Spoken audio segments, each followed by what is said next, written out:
వెనుపోటు దినంలో వైసీపీ నాయకులు అధిష్టానం ఇచ్చిన కాగితం చదువుకుని వెళ్లాలని ఎక్కువ మాట్లాడొద్దని కోవూరు ఎమ్మెల్యే వేమిరెడ్డి ప్రశాంత్ రెడ్డి అన్నారు. ఆమె బుచ్చిరెడ్డిపాలెంలో మీడియాతో మాట్లాడారు. ఈ సందర్భంగా ఆమె మాట్లాడుతూ ఇరిగేషన్, కాలువలు, హౌసింగ్ పథకంలో ఎలాంటి అవినీతికి పాల్పడ్డారో బయట పెడతారని హెచ్చరించారు. మీరు ఎవరికి వెనుపోటు పొడిచారో తెలుసుకోవాలని సూచించారు. ఈ కార్యక్రమంలో బుచ్చిరెడ్డిపాలెం మున్సిపల్ చైర్పర్సన్ మోర్ల సుప్రజామరెడ్డి తదితరులు పాల్గొన్నారు. ఇక్కడ మనము ఆల్రెడీ వీళ్ళకి ఏమైతే చెప్పున్నామో ఆ పనులు ఎంతవరకు వచ్చాయో చూసాము.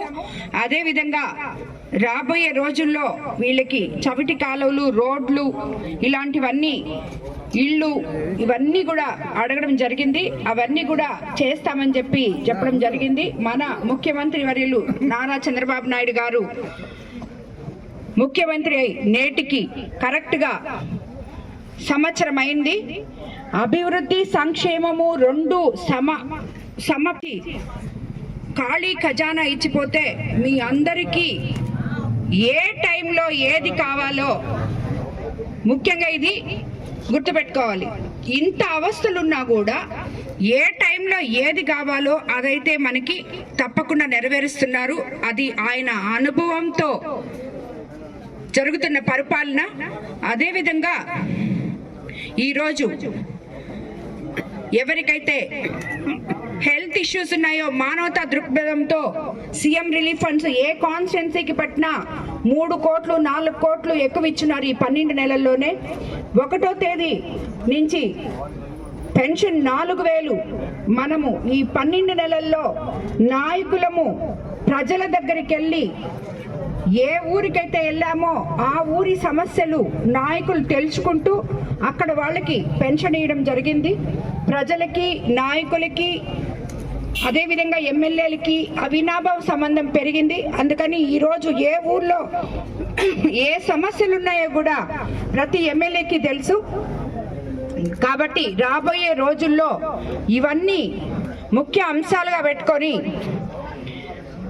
ప్రతి ఒక్కరికి నాయకులు అందుబాటులో ఉంటూ వాళ్ళ సమస్యలు తీర్చాలి అని చెప్పి మాకు అధినాయకత్వం నుంచి చంద్రబాబు నాయుడు గారు ఆదేశించడం జరిగింది.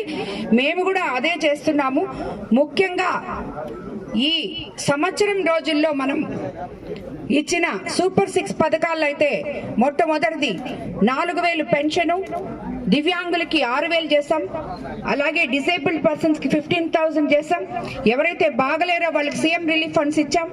అదేవిధంగా దీపం 2 పథకం కింద 3 సిలిండర్లు ఇచ్చాం. మత్స్యకార భరోసా ఇవ్వడం జరిగింది. అదేవిధంగా మనకి రాబోయే రోజుల్లో already DSC, mega DSC open చేయడం జరిగింది. అందరికీ ఉద్యోగాలు రాబోతున్నాయి. రేపు స్కూళ్ళు తీసే టైంకి మనకి తల్లికి వందనం ఇవ్వబోతున్నారు. నారు పోసుకునే టైంకి అన్నదాత సుఖీభవ ఇవ్వబోతున్నారు. అదేవిధంగా ఆగస్టు 15 నుంచి మహిళలకు ఉచిత బస్సు అందజేయబోతున్నారు. ఈ రకంగా మనం ప్రతి ఒక్కటి చేసుకుంటూ ముందుకెళ్తున్నాం. ఇంతకు ముందు కూడా మనం అనుకున్న విధంగా ఎక్కడ కూడా రాజీ పడకుండా ముఖ్యమంత్రి గారు, అదేవిధంగా ఎన్నో గుంతల రోడ్లు మన పంచాయతీరాజ్ మినిస్టర్ పవన్ కళ్యాణ్ ఆధ్వర్యంలో ఎన్నో గుంతల రోడ్లు పూడ్చుకోవడం జరిగింది. అది ఒకరు చెప్పాల్సిన అవసరం లేదు. ప్రతి నాయకుడికి, కానీ ఆఖరాకి ఇక్కడ తిరిగే వైఎస్ఆర్సీపీ నాయకుడికి కూడా తెలుసు ఇంతకుముందు ఎక్కడ పడిపోతున్నాడో, ఇప్పుడు ఎక్కడ సరిగ్గా నడుస్తున్నాడో, ఎక్కడ సరిగ్గా పోగలుగుతున్నాడో వాళ్ళకు కూడా తెలుసు. వాళ్ళ ఆత్మ సాక్షికి తెలుసు. కాబట్టి ఇలాంటివి ఎన్నో కార్యక్రమాలు ప్రజల కోసం, పేద ప్రజల కోసం అనే కాన్సెప్ట్తో అన్నా క్యాంటీన్లు 200 దాకా ఓపెన్ చేశాం. ప్రతి ఒక్క పేదవాడు 5 రూపాయలకి అన్నం తినగలుగుతున్నాడు. ఈరోజు ఎక్కడికి వెళ్ళినా 5 రూపాయలు ఇస్తే బ్రహ్మాండమైన భోజనం చేయగలుగుతున్నారు. కాబట్టి అదేవిధంగా హౌసింగ్ తీసుకుంటే అందరివి ఎన్రోల్ చేశాం. గత ప్రభుత్వంలో ఈ హౌసింగ్ అనేది, ఇప్పుడు ఇక్కడికి వచ్చాను నేను, ఇక్కడ ఒక జగనన్న కాలనీ ఉందంట. దాంట్లో 700 ఇల్లులు అలాట్ చేశారని చెప్తున్నారు. అందులో ఇల్లు అలాట్ చేసింది ఎవరికో తెలియదు, పొజిషన్ సర్టిఫికేట్ ఎవరికి ఇచ్చారో తెలియదు, కట్టింది ఎవరో తెలియదు, కాంట్రాక్ట్ ఎవరో తెలియదు, అసలు లబ్ధిదారులు ఎవరో తెలియదు. వాళ్ళు ఈ రోజు మళ్ళీ తిరిగి వస్తున్నారు. వాళ్ళని అన్యాయం చేసి వాళ్ళ పేర్లతో రాసి మీరు అమ్ముకున్నారు. వాళ్ళకి ఈ రోజు వాళ్ళ పేరు ఎన్రోల్ అయ్యింది కంప్యూటర్లో, వాళ్ళకి ఈ రోజు ఇల్లు రావట్లేదు.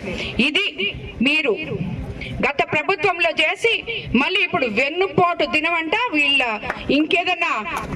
దానికి ఏం పేరు పెట్టాలో మనకు తెలియదు. ఇక్కడ ఉన్న ప్రతి నాయకుడు వెన్నుపోటు నాయకుడే. ఈ వైఎస్ఆర్సీపీ నాయకులందరూ చేసింది ఇదే. పేద ప్రజలకి ఒక్క బుచ్చిరెడ్డిపాళెం దగ్గరే, కట్టుబడిపాళెం దగ్గర 700 ఇల్లులు ఇచ్చుంటే, జగనన్న కాలనీ అని పెట్టుంటే, ఆ 700 మందికి మీరు లబ్ధిదారులకి సరిగ్గా ఎంత మందికి ఇల్లు చేర్చగలిగారు? ఆ లబ్ధిదారులు ఎంతమంది దాన్ని ఉపయోగపట్టుకుంటున్నారు? ఎంతమంది కాంట్రాక్టర్లు ఆ ఇల్లులు చక్కగా కట్టించారు? ఇవన్నీ చూస్తే మీ వెన్నుపోటు దినం ఏంటో, మీరు ఎవరికి వెన్నుపోటు పొడిచారో, ప్రజలకి వెన్నుపోటు పొడిచారా, మీరు ఎవరికి మీ నాయకులకే మీరు పొడుచుకున్నారా, ఏం చేశారో మీకు అర్థమవుతుంది. కాబట్టి ఎక్కువగా మాట్లాడకుండా వెన్నుపోటు దినం అని చెప్పి ఏదో మీకు ఒక పేపర్ ఇచ్చారు, దాన్ని అడుగుచొని మాట్లాడేసి ఇంటికి వెళ్ళిపోవాలని